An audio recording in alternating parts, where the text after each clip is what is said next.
মাঠে অনুশীলন শেষে সবাই যখন পানির বোতল হাতে একটু জিরিয়ে নিচ্ছেন, তখন দুই কোণে আলাদা ছবি।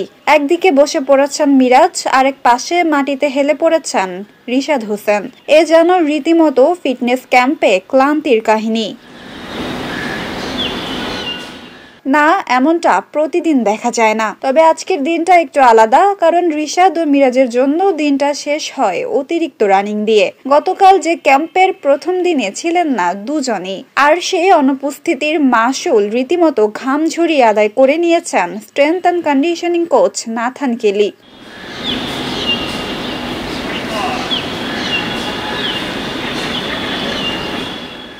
যত দৌড় তত স্কিপিং, যত কসরত, সব যেন রিশাদ আর মিরাজের ভাগেই জুটেছে বেশি। তাই তো অনুশীলন শেষে এদের একজন ক্লান্ত হয়ে বসে পড়েছেন, আরেকজন একটু বাড়িয়ে দিয়েছেন বিশ্রামের পরিধি, সরাসরি মাঠে শুয়ে।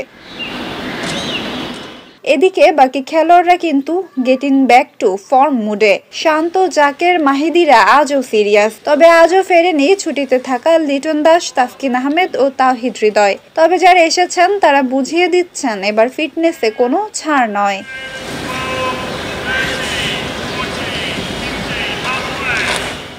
নাথান কেলি যেন একরকম কঠোর কন্ডাক্টরের মতো তালে তালে চালিয়ে নিচ্ছেন পুরো ক্যাম্প।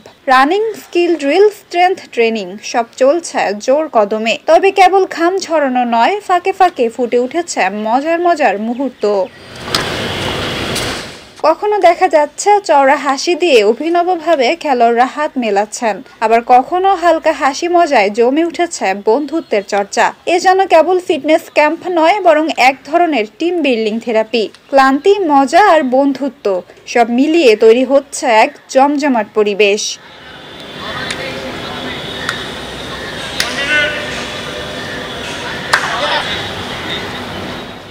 রিশাদ আর মিরাজ হয়তো আজ সবচেয়ে বেশি ক্লান্ত, তবে তাদের মুখে হাসি বলছে পরিশ্রমটাও তারা উপভোগ করেছেন ভীষণ। সব মিলিয়ে বলা চলে, সামনে যাই আসুক না কেন, এই ক্যাম্প ক্রিকেটারদের শুধু ফিট নয়, এক হয়ে লড়ার মানসিকতাতেও গড়ে তুলছে প্রস্তুত। শেষে একটা কথাই বলা যায়, ক্লান্তি এসেছে ঠিকই, তবে তা ভালো কিছুরই পূর্বাভাস। নাজিফা তাসনিম, ক্রিকেট 97।